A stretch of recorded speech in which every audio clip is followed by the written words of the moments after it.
So good morning, everyone. Welcome to the last day of the workshop. I know it's hard to be here on time after the conference dinner, especially for Miguel, but let's try to enjoy the last day of the conference. So we will start with Miguel giving a review talk on string universality and classification of string Vacua, and then we will have a discussion session about the same topic, another one about non-geometric and non-supersymmetric strings in the afternoon. So let's start. So Miguel, please, the floor is yours. All right.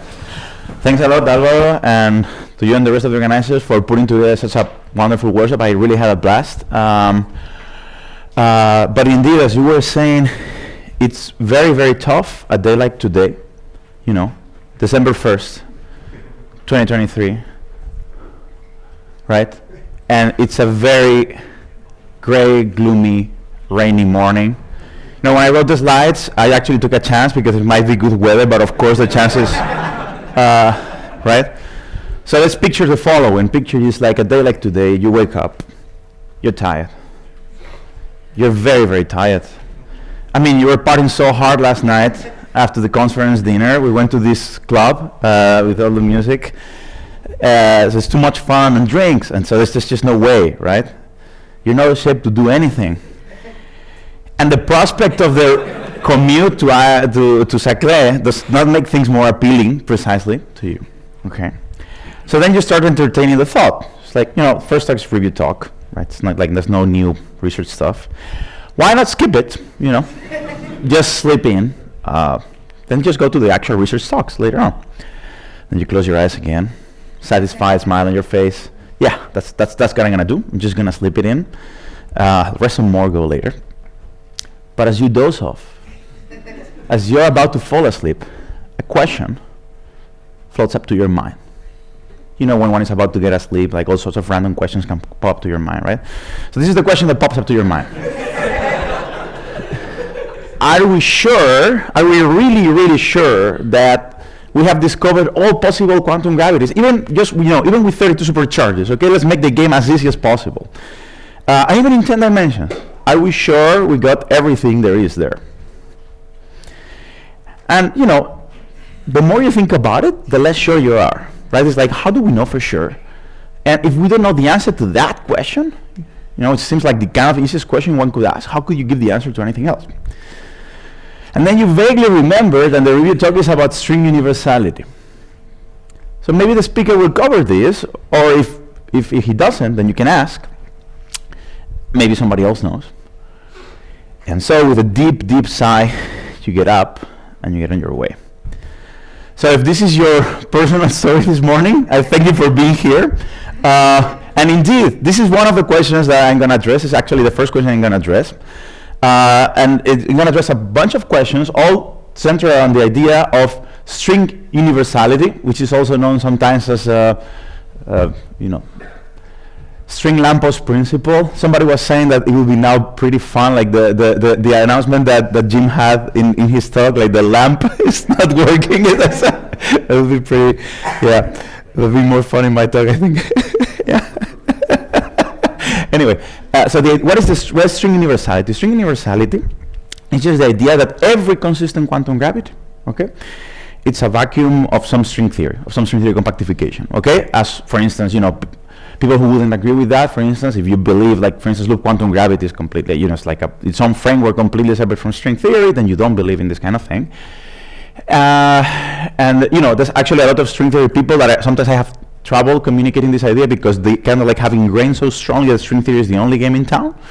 That is like, what do you mean? Of course it's, but this is a question you can ask. And that question leads you to try and approach the question kind of like from the bottom. I'll try to say, how can I argue?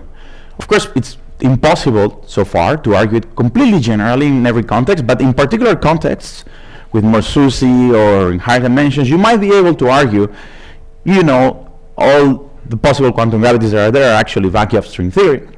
And trying to argue it from the bottom up with bottom-up arguments is kind of like what you try to do in the Swampland program. So in a sense, string universality is the end game of the Swampland program. You know, once you establish string theory is the only game in town, then you can just try and construct consistent vacua, and then that's it. Swampland conjectures might still be useful, you know, to guide you, but you know, as long as you will be doing a string theory vacuum, you will be fine. And so there's been, starting, this term was introduced in this paper by Adams, DeWolf, and Taylor, which I will describe briefly later on. But since this paper came up, this paper is a paper about 10 dimensions, about establishing the string universality in 10 dimensions. We've been making a little bit of progress. Like, not a lot of progress, but it's, you know, it's actually, I think it's quite interesting that we can make some progress in this kind of question. And so that's mostly what I'm going to be reviewing here. So I'm going to discuss what's the status of string universality and a bit of like overview of classification of string vacua. And I will organize the discussion by number of supercharges. So we'll start with 32 supercharges, as I said. Then we'll move to 16 supercharges. 8. What's next? Yes, 4 supercharges. Then 0 supercharges. And then I will just recap a little bit. And for each of the way we organize the discussion is for each of the supercharges, we'll discuss what's the status in 11D. Somehow I jumped 10D, but I also meant 10D. 11D, 9D, whatever. All the Ds. Okay? So, before we get on with it, a very important announcement or thing to say is particularly important the morning after the conference dinner. Okay, I'm a bit asleep. You guys are all asleep. So the way to fight this, okay, is to please interrupt me. Okay, at any point with questions, comments. Okay, the more lively we make it, the better it is. Okay, so at any point just interrupt. Don't wait until. Yes, excellent, perfect. Sorry?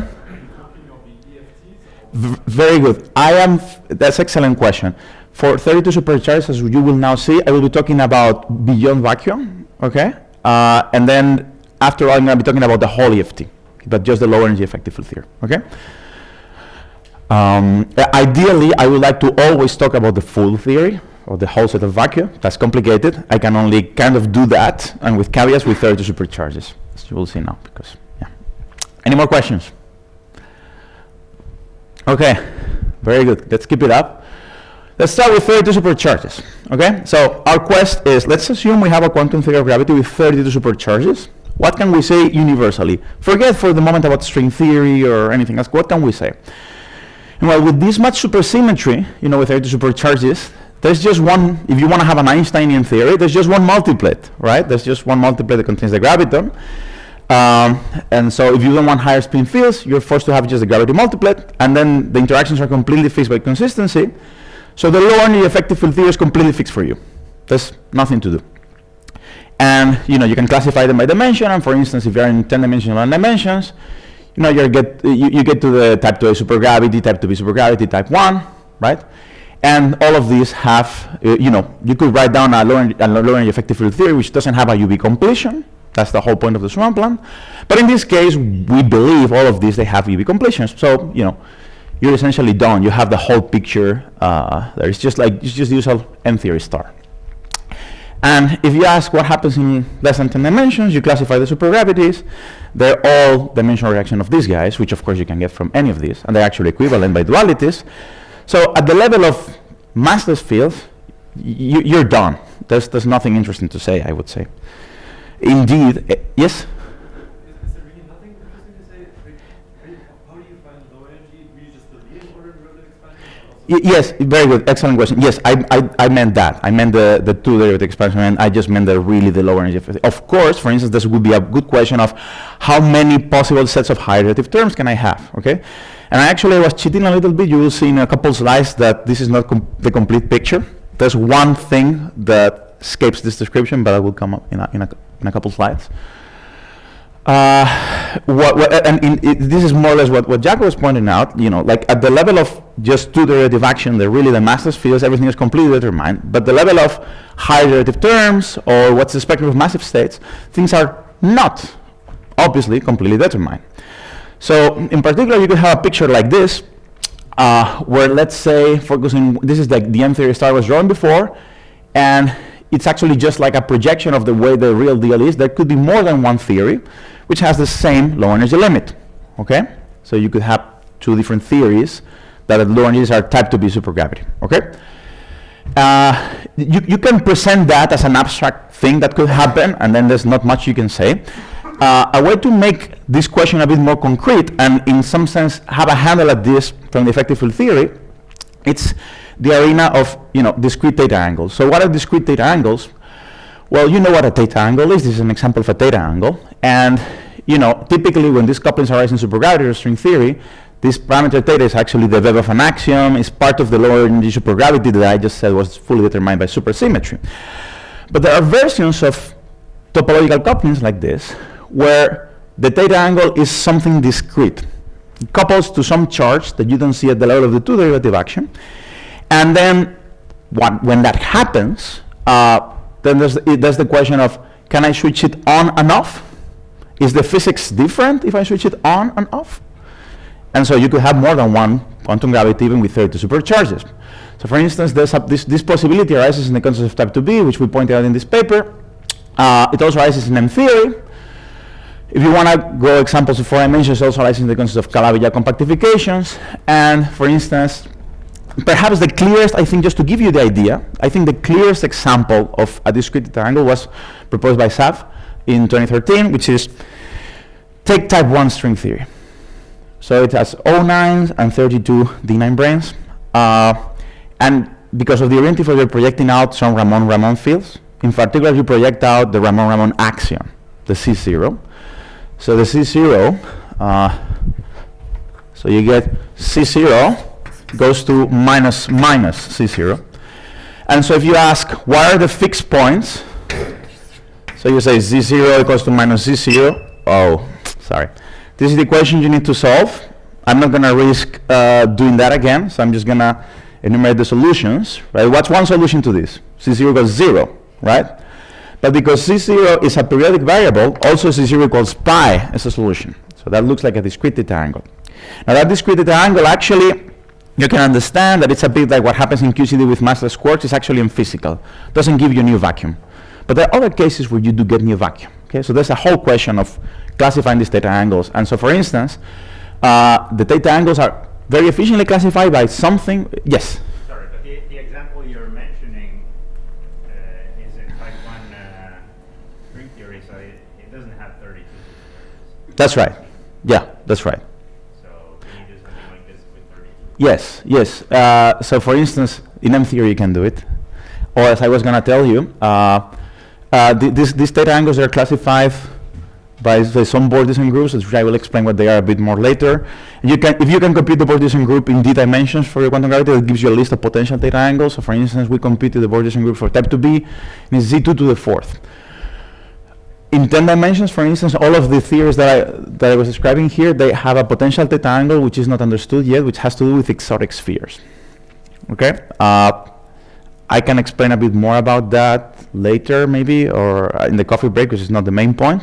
But the point is, yes, they actually exist. They're there, and we don't know if they are there or not. Do they give you the same physics or not? Okay? They will come up again with 16 supercharges. Well, they just did, but more. Okay. Yeah, it can happen with any number of supercharges. So, even with 32 supercharges, we don't have the whole picture. Another way this can happen, which was mostly discussed on Wednesday, is just, like the spectrum. We were having whole discussions about the spectrum of massive states. For instance, things like ADS5 cross S5, which has 32 supercharges. So, for instance, you could ask, what happens if you have ADS5 without DS5? That would be an example of extreme scale separation, which we argued in this paper that might be in the swampland, because if you take the infinite flux limit, you get some sort of global symmetry. But the point that I want to make here is that in general, we don't have a way to control the massive spectrum very rigorously and generally. In some cases, like you saw. Yes? When you say without S5, you mean that you freeze all the scalars of the gauge supergram? Yeah. Only a cosmological constant. No. You get the scalars of the gauge supergravity. Okay. I just mean that's not the caloric. Imagine that's just the effective field theory. The n equals h supergravity in 5 dimensions has an ADS5 vacuum, and that's all you get. There's no Kaluza-Klein modes at all. Okay. So it's like making the S5 artificially like super tiny thing, like Niccolo was doing in his talk, right? He was making it like very small, that kind of thing. Yeah. It's in that set of ideas. Sometimes you can argue more rigorously, you can get an understanding from that, but in general, we just don't know about the massive states, okay? And so this question of discrete theta angle is one, it's like in between what you can kind of ask and analyze within the effective field theory, and it probes into this regime of massive states. So this is something I wanted to highlight. Any more questions about this? Okay. So I am done with theta supercharges, right? Well, not quite. There's, I don't know if, I saw Chris Hall was in the program. I don't know if he's around. Hi. Nice to meet you. So there's one more example that you pointed out. So if you classify the superalgebras, it turns out that in 6 dimensions there's this 4,0 and 3,1 6-dimensional superalgebras, okay? That have 32 supercharges. In 8 dimensions, the minimal multiplet has, it has 8, the spinor has 8 components, so 8 times 4 is 32.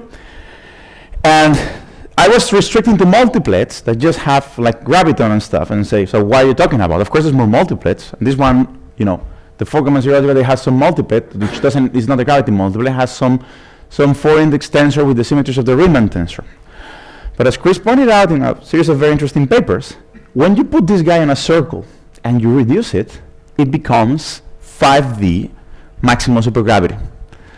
Okay? So it looks like there might be a decompactification limit of 5D and equals 1 supergravity for some theories where this thing is just like any other theory of gravity. Okay? So that's a very interesting possibility. Is this in the landscape or is it in the swampland? This is something that we are looking with my student Michelangelo.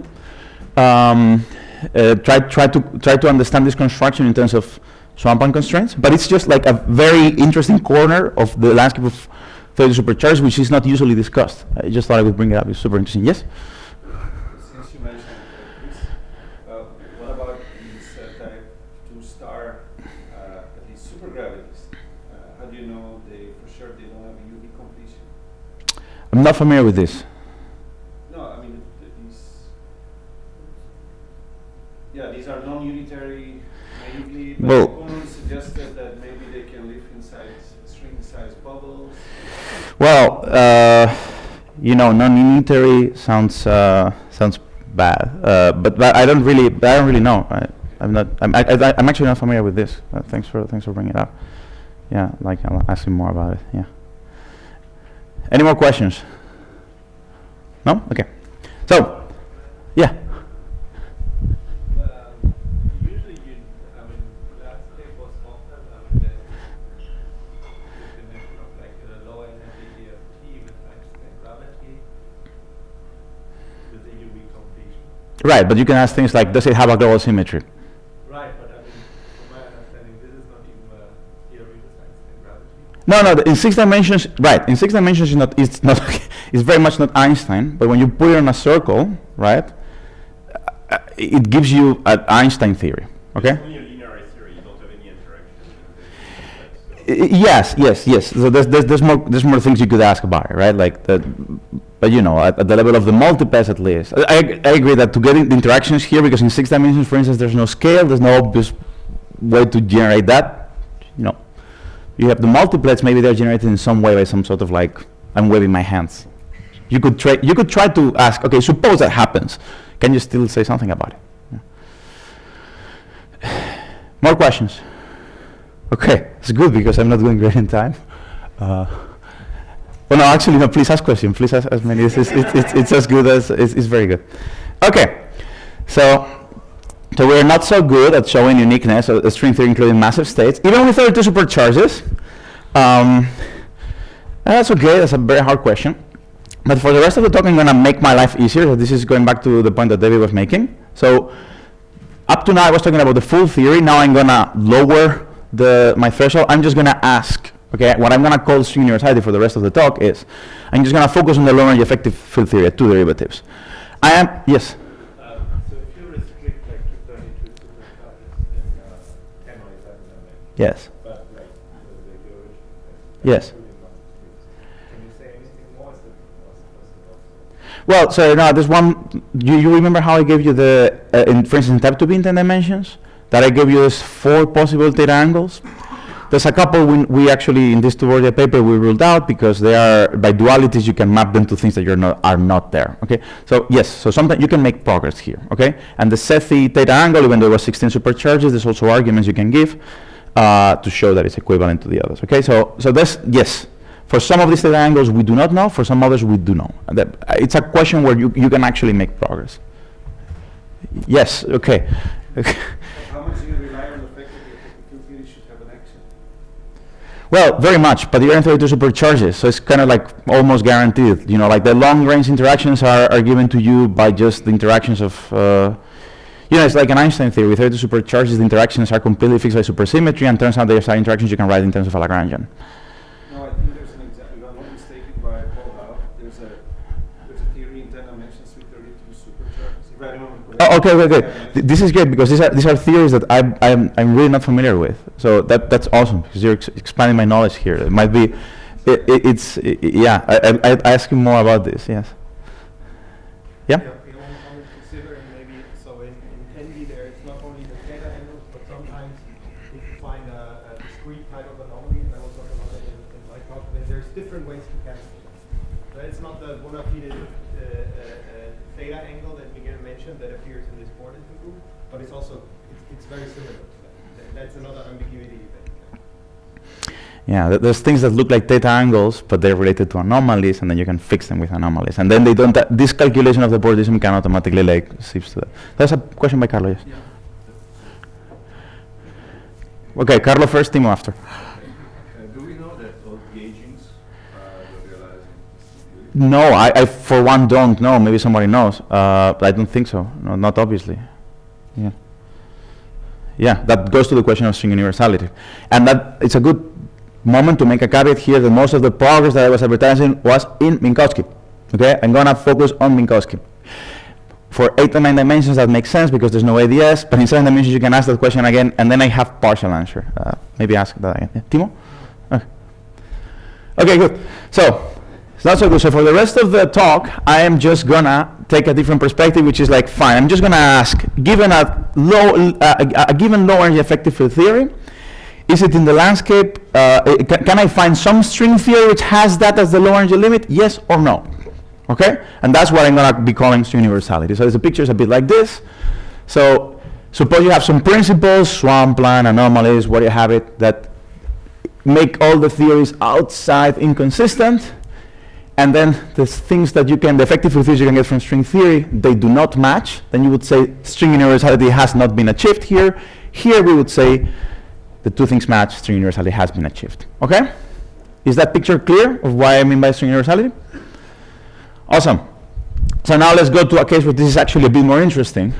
Consistency principles, you know, as anomalies, causality, unitarity. I will use swampland stuff, but mostly the stuff that I will be using is just variants of the no global symmetries conjecture, which is like the best established, strongest conjecture. Okay, so let's just see a concrete example of this idea of string universality. And to do that, this is the arena where we're going to spend, I think, most of the time. We're going to go talk about theories with 16 supercharges. 16 supercharges are great because they're almost as simple as 32 supercharges, but it has enough richness. So life is still quite simple. With 32 supercharges, we only have the gravity multiplet. We now have the gravity and vector multiplets. So gravity multiplet has the bosonic fields are the metrics and vectors, some B field, scalar, and the vector multiplets have a vector and some scalars. And again, just like with 32 supercharges, the low energy Lagrangian is fully fixed by supersymmetry. It's awesome. So it's completely fixed by supersymmetry, so you just need to specify your field content. Okay? And this is particularly simple in 10 dimensions. Okay, so when you go to 10-dimensional theories, there's actually very strong gauge and rotation anomalies, and cancellation of those anomalies via the Green-Schwarz mechanism, they force the gauge group completely to be one of these 4 possibilities. E across E8, S of 32, U1 to the 496, E8 across U1 to the 248. So you now can see the kind of questions that we like to ask in this idea of string universality. These two guys, you know they're the lower energy limit of periodic string theories. These two guys, you may have read about them if you read Green-Schwarz with them because they go through this argument, but then they say, there's no string theory that has this as the low energy limit. So that's our string universality question. Can we argue that these 2 points are inconsistent, or can we find some new string theory which has that as the low energy limit? And in this particular case, it can actually be shown that these guys are inconsistent. So the paper that kickstarted, that gave the name of string universality by Adams, DeWolf, and Taylor, they showed that when you look carefully at the variations, SUSY variations of the Green-Schwarz term, it actually doesn't work with these 2 guys. So it's a combination of anomaly cancellation and supersymmetry that kills this. There's a much later paper by Gary, Hitchell, and Kumrum, which introduced a technique. They recovered this result by a different technique, which turned out to be one of the most powerful tools that you can have here. They were looking at the word volume theory of probe brains. Okay, so they were saying, well, you know, there's a B field in the gravity multiplet. That means there's a string, using here Swampline conjecture completeness principle. Completeness just tells you that you have states charged under all possible charges or everything, and this string is supersymmetric. I know a lot about this word volume with anomaly inflow and supersymmetry, and that is enough to place constraints and show that these guys are impossible. Yes? Does anomaly cancellation tell you about the global form, like Excellent. No, it doesn't. You're very right. If I was being, when you go to a literature, most of the time they write things like this. If you're being a bit, you could say, rigorous or pedantic, you should write an algebra, because the supergravity only depends on the algebra, right?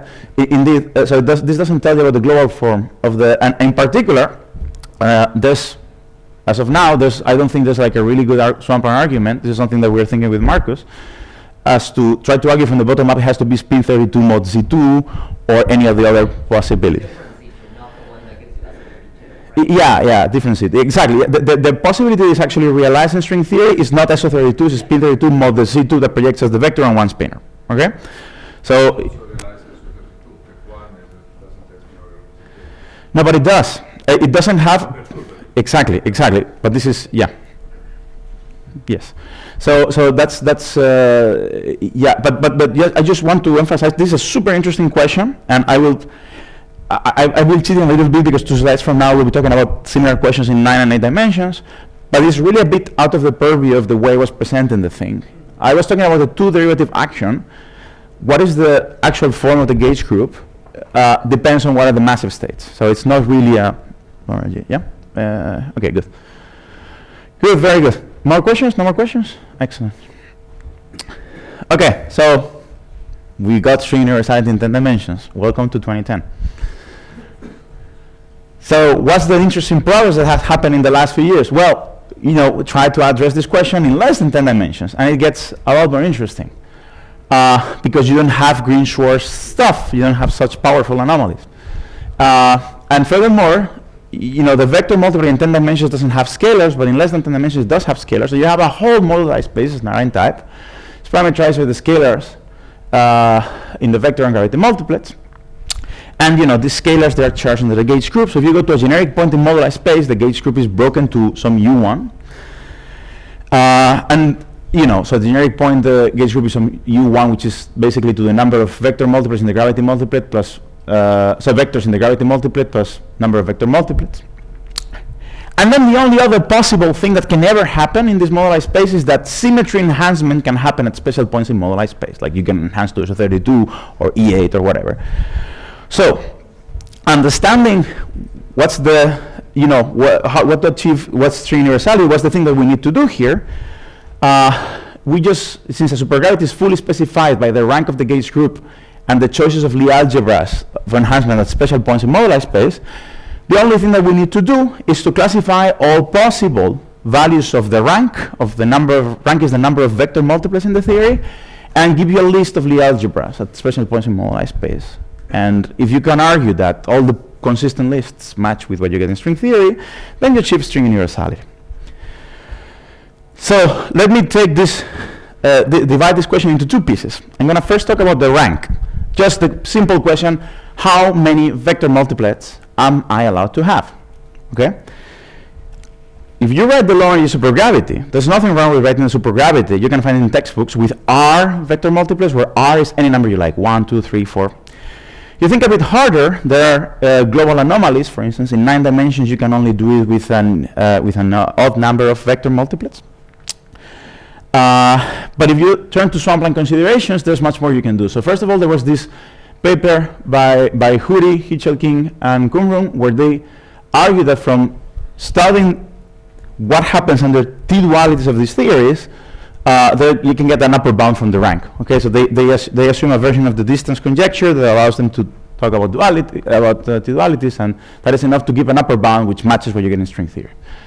Then in this paper with Kumrum, we used a combination of the covert distance conjecture, which I will talk about a bit more later. It's just a particular swampland conjecture related to no global symmetries, to restrict the ranks in 9 dimensions and 8 dimensions in this way, just from no global symmetries. Ana Maria pointed there's a typo here, so the same technique gives you R is odd in 7 dimensions, not even, sorry about that. And then it's even in 6 dimensions, I guess. I'm self-consistent when I make mistakes. And I also want to point out here that because of the thing that we were talking about, these discrete theta angles, for some values of R, there's more than one connected component in moduli space. So these theta angles that we were saying in 10 dimensions or sometimes unphysical, in 9 dimensions, for instance, this is, we studied in a paper with Hector, you can have, they can be physical and they can give you new components in moduli space. And I think that in the story of the rank, the most interesting thing that has happened recently is this paper. This paper is by Bernardo Freiman and Hector Parra, where they identify some rank reduction map, and I guess they can tell you more about it than I can. It's like some sort of bottom-up construction, which recovers all the things that you should recover before, and if you apply to 6 dimensions, it predicts 47 components of the moduli space with different values of the rank, of which 30 of them seem to be new. Okay?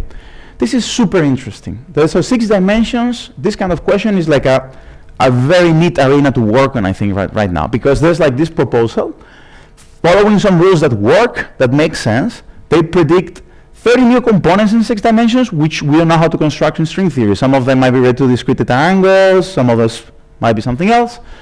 You know, so there's actually very interesting stuff. Great question.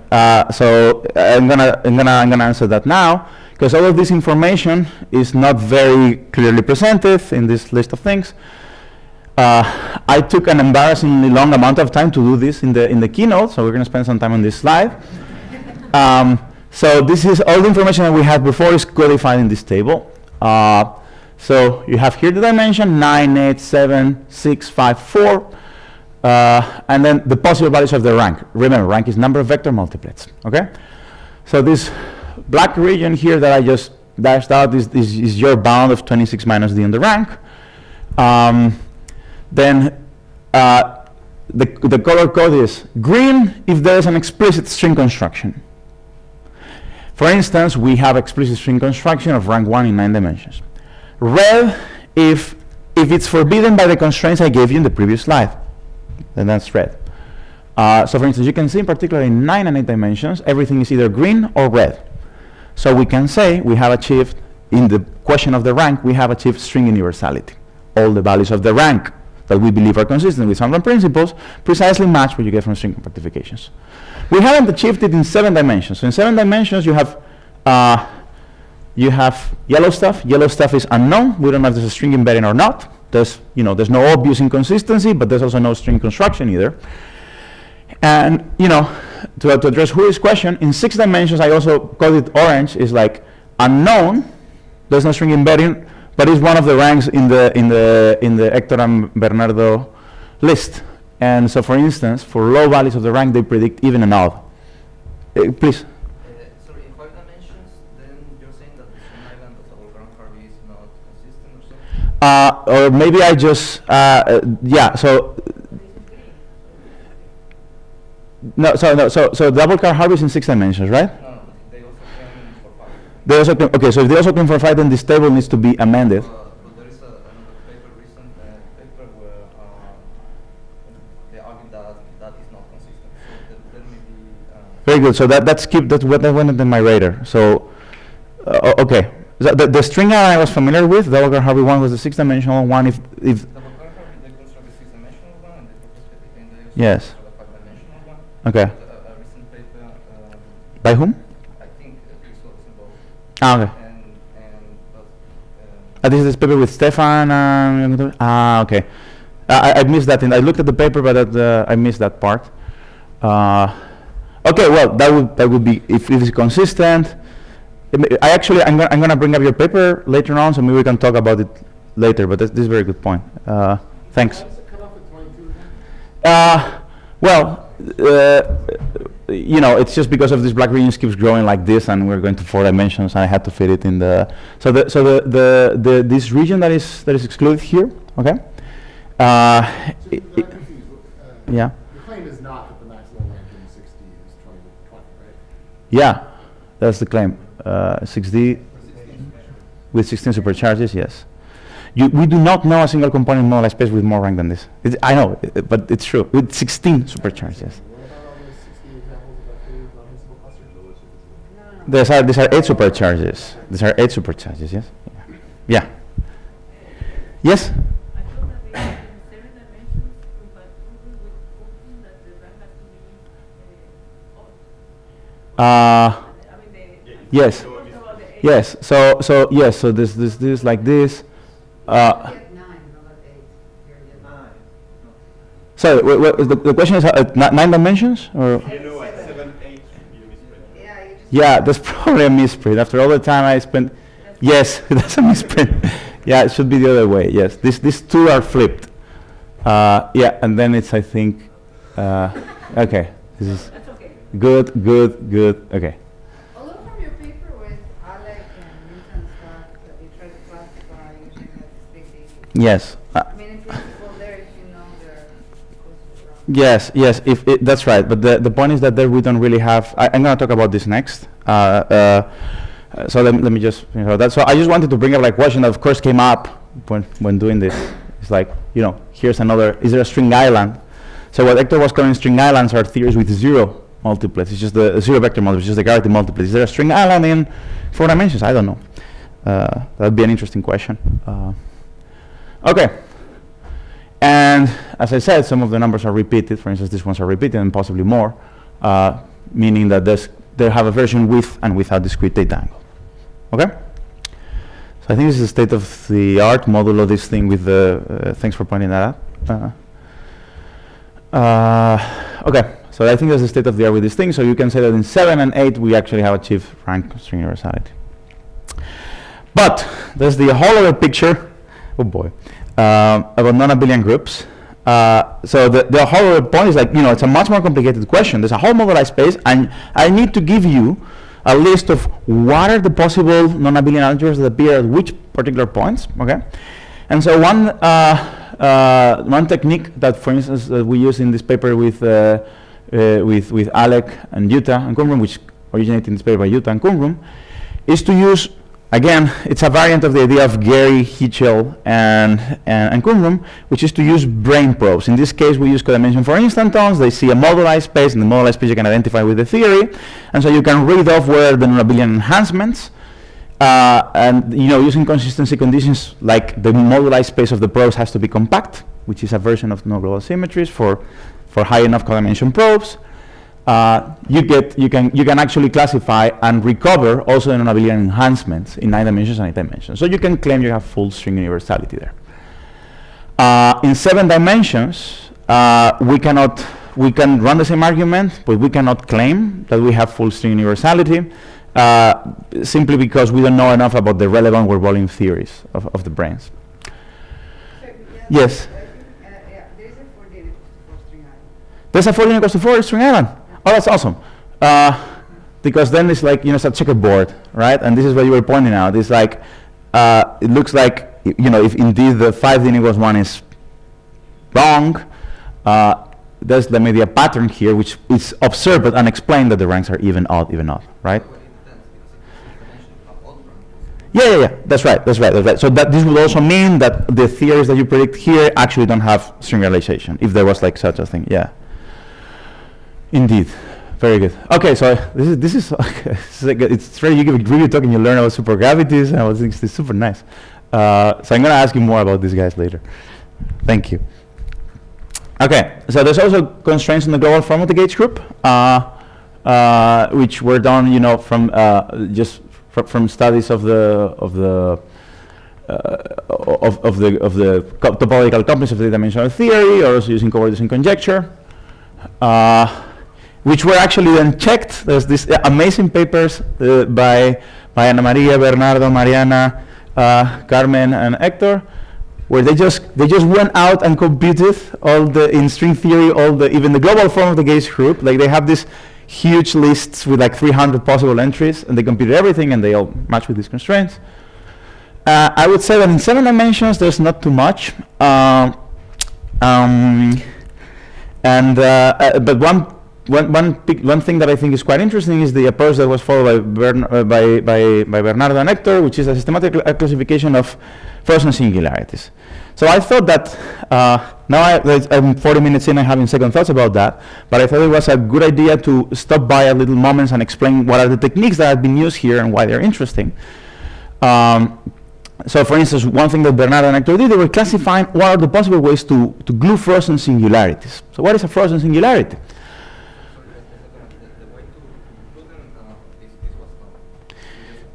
Okay, yes. Okay. But this was known since, you mean that it was kind of like the rules were implicit, for instance, in triple fluxes and strings and stuff like that, right? Yes. Yes. It took 20 years from the triple fluxes and strings until, yeah. So what is a frozen singularity? Well, it's the M-theory perspective, which is from the GG paper, or one GG paper that I think Hector was talking about, is, you can have, in M-theory, you can often have singularities like R4 mod Z2, and this, you can blow up to a smooth geometry. But one thing that can happen in M-theory is you can turn on a non-trivial period of the freeform here, and since this is a smooth space, if you wanted to blow it up like this, then that would mean that just by Stokes' theorem there would be a non-zero G4 here, which would give you a potential. So just by turning on these discrete periods for the C3, you can actually make this blow-up mode massive. And so you are freezing the singularity. Like, the modes that take you away from the singularity is no longer part of the moduli space. Okay? And so, for instance, you can have M-theory in K3, you can have M-theory in K3 with frozen singularities, you can glue all these things. And this is, I think, a quite interesting idea, and we should study frozen singularities more generally. Like, for instance, if you're doing 3-dimensional compactification of M-theory to 3 dimensions, there might be a chance to freeze singularities with integrals of C7. Maybe this is something that has been explored. I was not familiar with it. I haven't seen it in the literature, but maybe somewhere there I just missed it. That's an interesting idea. Another promising idea to classify and to get these theories with 16 supercharges and also Lorentz supercharges is this covariance and conjecture, which is based on the idea that in quantum gravity, if you have non-trivial topologies themselves can give you global charges. So for instance, imagine that I have a constant time slice in, let's say, a 5-dimensional theory of gravity, it's topology R4, and then I glue a K3. Since quantum gravity makes sense in different topologies, this is something I can do. Now, once you do that, it's clear that the topology of this initial time slice cannot change in the small deformations in the smooth GR evolution. So you might say, oh, the topology of the K3 is like a global symmetry, it's a global charge. But since in quantum gravity topology is dynamical, the topology might fluctuate by some non-perturbative process. So here's the most general topological fluctuations you could imagine in gravity. So this is, let's say, Euclidean time. You have some manifold M1. It fluctuates, so, reconnects in weird ways, gives you some manifold Z2 after that. And in between, there's some manifold C of 1 dimension more, which is describing the interpolation. This thing is called a covariism. It's a covariism between M1 and M2. And it's something that has been studied in the math literature, and the set of covariism classes forms a group. So from this argument, you could imagine, you would expect that something like covariism groups would count global symmetries of quantum theories of gravity. Okay? That was a bit quick. Questions about that? Okay, so the basic idea is that the covariance group just gives you global symmetries in a quantum theory of gravity, and so it captures, the covariance captures transitions that cannot be killed by smooth transitions, and after you quotient by all of that, there's still something that remains. But since we believe there's no global symmetries in quantum gravity either, it must be possible to introduce additional defects that can kill things that are not in trivial Bordism class. These things cannot be made to disappear, cannot be made boundaries of smooth manifolds, but they can be, in string theory, it often makes sense in orbifolds and more singular geometries. So what this is telling you is that whenever you have a non-trivial covariance class, there should be an associated singular defect, which makes it a boundary. There's been a recent great deal of work on covariance conjecture because it allows you to say strong things about gravity without assuming string theory. So for instance, this restriction on the periodicity of the rank we got from using covariance conjecture. You can use it to produce similar constraints in 6 dimensions, although less powerful. And more recently, it has been used to predict new brains. Okay, I think Fabian was mentioning these brains yesterday in the discussion. So whenever you have non-trivial covariance classes, you can use it to predict new brains, and we've been working in type 2, it's also working heroic. You predict new non-supersymmetric brains. So Fabian was asking, why don't you do string compactifications with these and try to get like new non-SUSY stuff? You might be able to, but these brains always have gauge charges, so there's always discrete versions of tadpoles that you need to cancel, which makes it a bit complicated. Okay, and just to wrap up a little bit, there's been the discussion with 16 supercharges. There's been a recent source of work with this, and not directly related to the question of string universality. For instance, we have a systematic study of the infinite distance limits and checks of the emergent string conjecture. There's an intriguing paper by Ruben and Lau on a consistency of contour terms in 8 dimensions, which might be leveraged into constraints. There's even like bootstrap studies. There's this paper which assumes a very strong ansatz for the S matrix inspired by string theory, but then they recover the upper bound on the rank of 26 minus d with 16 supercharges. S matrix stuff, like completely related to string theory. And so I think this is a very promising idea to check both landscape and swampland ideas. I think it's a great arena to look into stuff. Okay. Any general questions about 16 supercharges? Yes. Maybe you went, but can you say anything about 2,0? About 2, well, right. With the rules of the game that I was giving myself, it's. Well,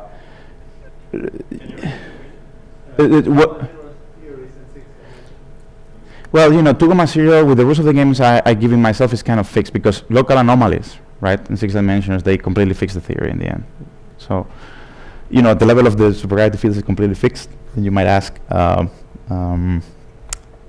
theta angles and stuff again, which I was not. There might be a question there, but yeah. All of this in 6 dimensions is 1,1 models precisely because of that reason. There's more freedom there. Okay.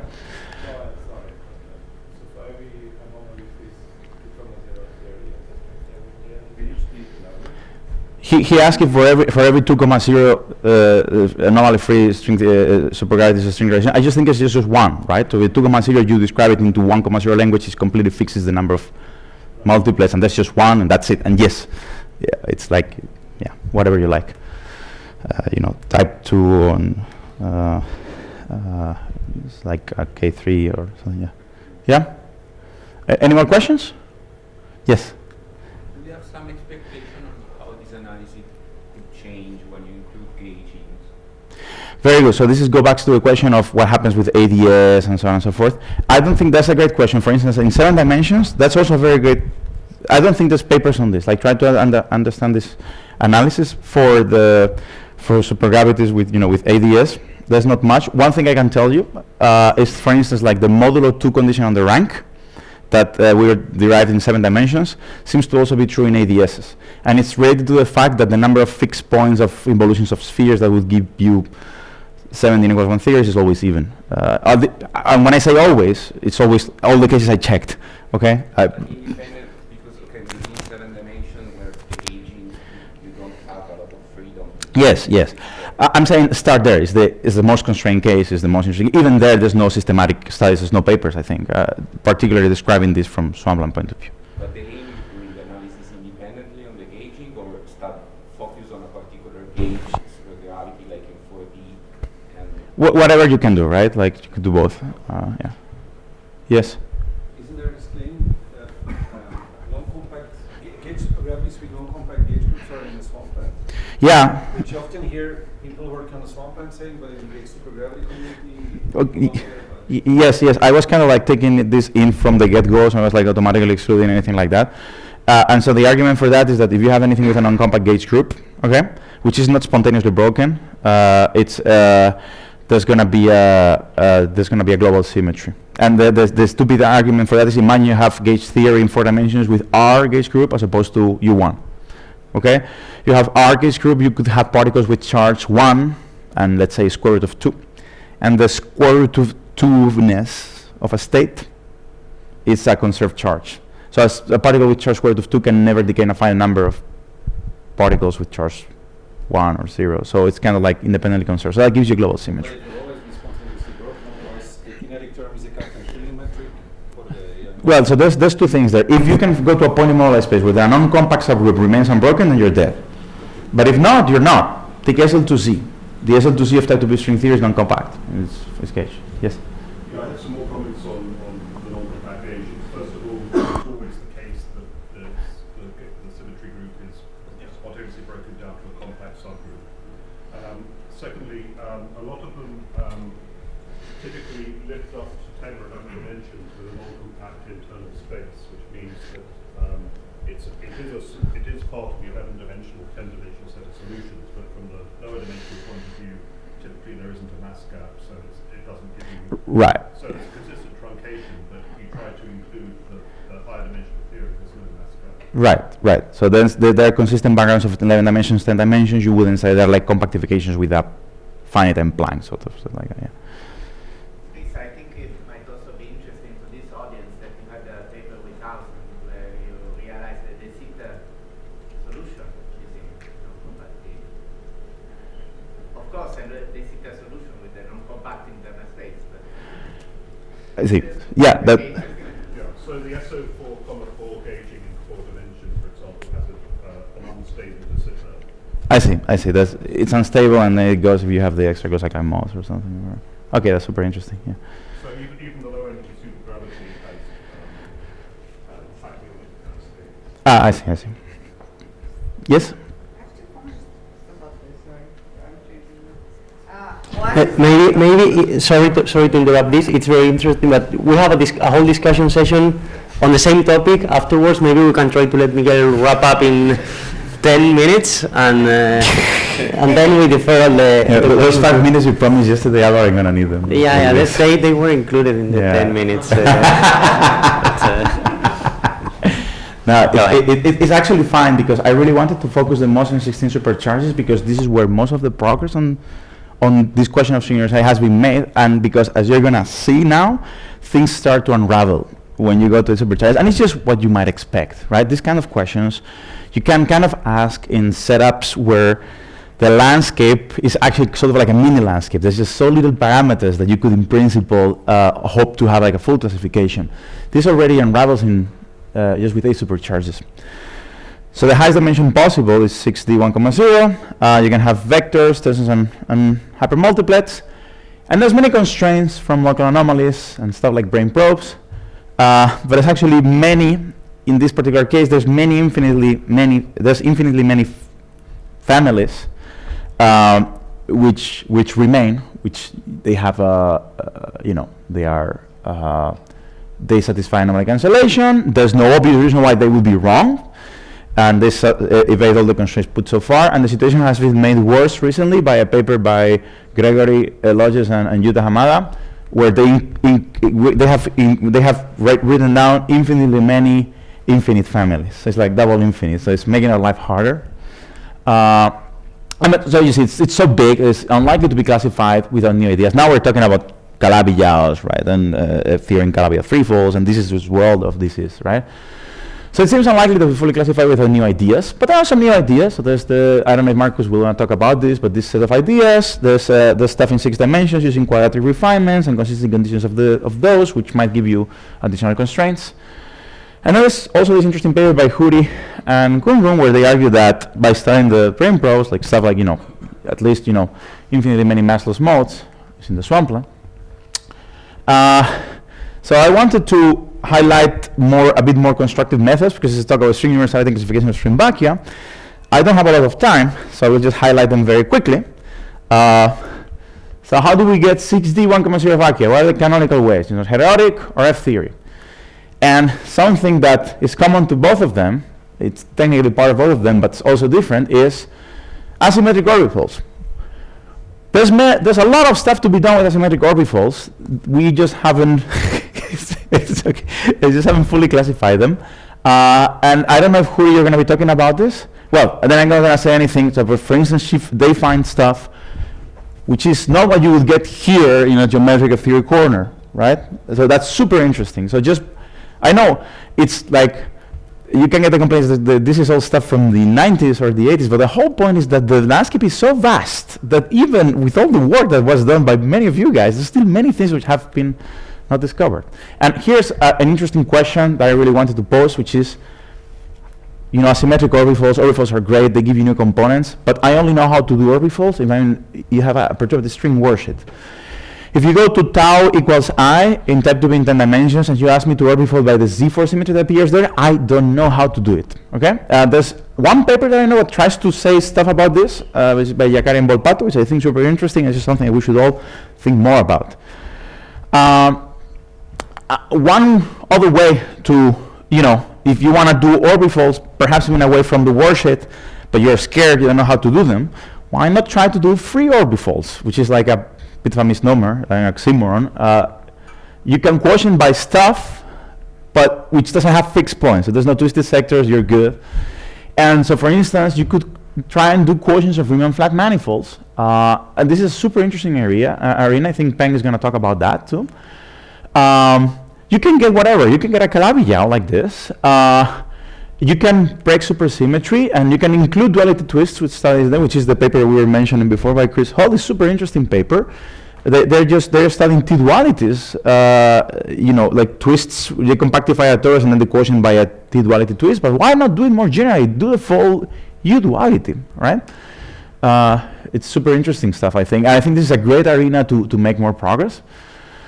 And it's part of a bigger story which I will not discuss. For instance, there's double field theory, general geometry, new manifolds, and there's a lot you can do here which is difficult in other setups. For instance, yesterday we were having the questions about getting numerical Calabi-Yau metrics. Here's a paper which gives you the full spectrum of the Laplacian and any Néel manifold. So in some of these setups, they can break all the SUSIs and still give you a lot of control. So I think we should explore them more. Sort of have generic slide here on general stuff that has been done with heavy supercharges, like I'm trying to understand towers of states and interior of the moduli space, which I'm going to go pretty quickly over it. Construction of numerical metrics. There's an interesting relationship between the curvature of the moduli space and decoupling. But even the basic question of, is the number of Calabi-Yau threefolds finite? It's not answered, right? And one toy question which you could ask, which I think is quite interesting, it's just like, as a target, try to understand if just 5D equals 1 pure supergravity with no vectors, no hypermultiplets. It's like a particularly simple, particularly nice effective theory one can write down. Could this be in the landscape or in the swamp? This is an interesting question. For supercharges, I said there was a lot of discussion on Wednesday and Thursday, so I'm going to be brief, and in fact I'm going to be so brief that I'm kind of like going to skip it. So actually I'm referring to a lot of talks. There's this whole set of ideas on tameness that I wanted to highlight, and homogeneous structure of the flux potential. So this maybe can give us, it's certainly a different way of thinking about the structure of the flux potential, which is, we always need good new ideas. We heard a lot about KKLT. There's of course some questions to ask, but there's progress. This progress being made. There's the Sitter no-go theorems, generalizing the Maldacena-Núñez. And let me get back in my last 3 minutes to what to me is one of the most interesting cases, which is the case where you actually just break supercharges from the get-go. And you can get all sorts of weird stuff. So I made my slides some days ago, and turns out some of my slides are actually rip-offs of talks that have already happened before in the conference. So this is a rip-off of Bruno's talk. So there's lots of weird stuff that can happen with zero supercharges. You can have stuff like scale separation, which is super interesting. You know, all discussion of scale separation is really a discussion about CFT. So whether we can realize it on the CFT, because otherwise it's just there on the face. And then there's remarkably simple ideas for the Sitter constructions.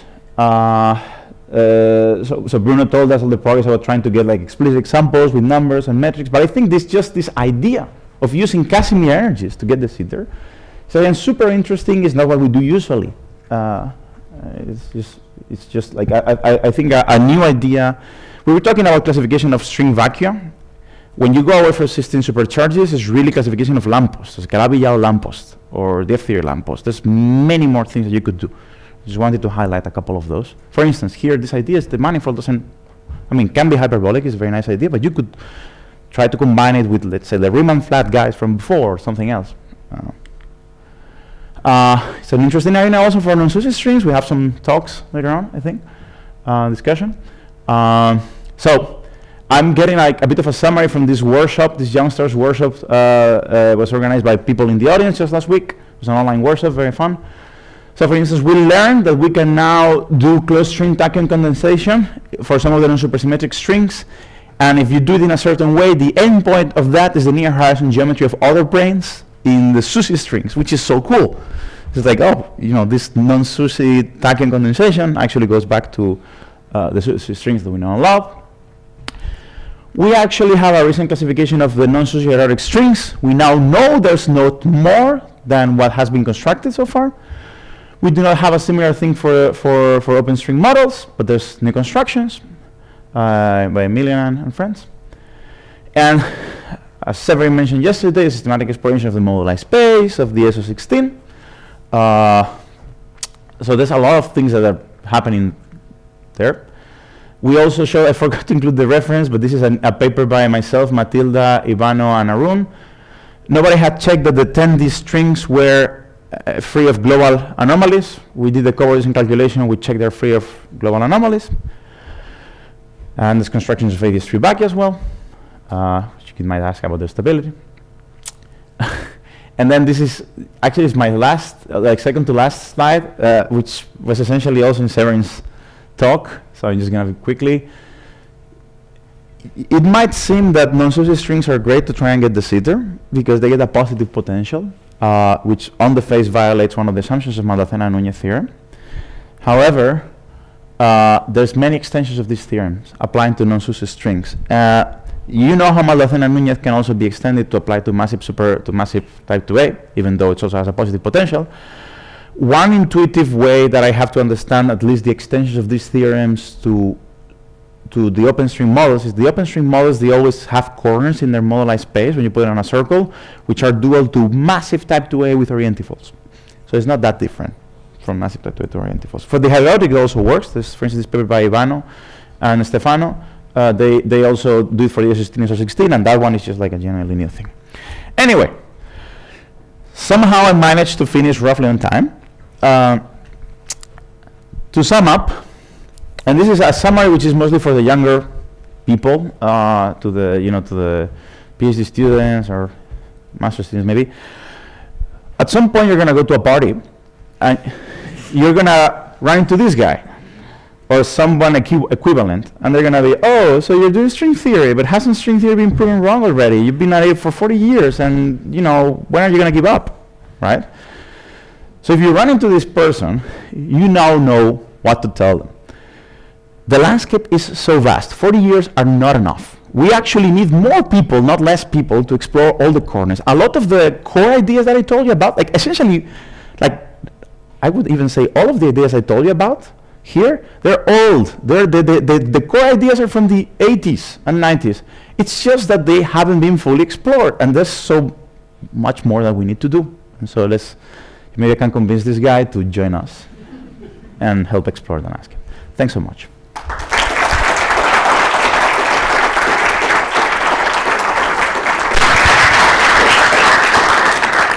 All right, so thank you, Miguel, for the very nice talk. And we already have a lot of questions, but maybe we have time for a couple of quick questions. I see one over there. There, Thomas. You started the talk with many superchargers and in high dimensions, and you mentioned I will study Minkowski, and then suddenly we went to lower dimensions and to less supersymmetry. So I was just curious to know, is there a clean statement about the possibility of quantum gravity with Minkowski with 4 or less supercharges? Is there a known statement? No, I don't think there's a known statement, right? Like, do we believe there are Minkowski vacua with 4 supercharges or less? Well, there's going to be a question. You mean completely stable?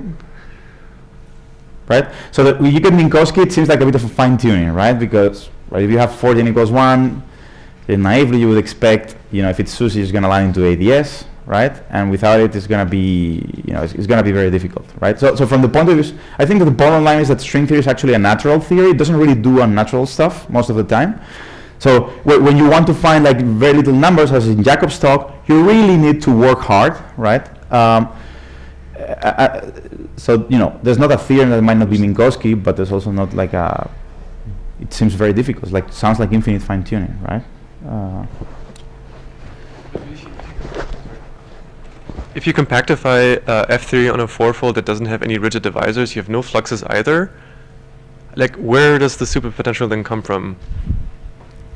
Couldn't there be just one that doesn't have a superpotential at all and has modular space? Yes, but yes, it could definitely happen. It could definitely happen, I would say. I don't see why not. Yeah. If it's non-SUSY, well, you're saying it's SUSY, so yeah. Could be. I certainly have no way to exclude it. Yeah. But it would be like super. Even if it's like it feels like a bit of a maybe like a dumb thing or a 5-page paper. I think that writing such a paper, one can come up with a concrete example, would certainly be nice. Would be helpful. It's like, next time we have this conversation, we'll be like, here's the example. Well, you have to prove that there's absolutely no instantons. Yeah, this is why these questions end up being interesting. Right? You start thinking, okay, fine, come on, but then you start thinking how to prove it, to argue it actually. I think such a paper would be great, because even if one doesn't manage to prove it, it's going to point exactly to where are the difficulties, what needs to be done, etc., and so on. Where could it fail or whatever. For instance, I think a good strategy there might be with the Riemann flat guys. This is like completely different to what you were saying, but the Riemann flat guys, they often have the inherent properties of the parent torus, which has like n = 8.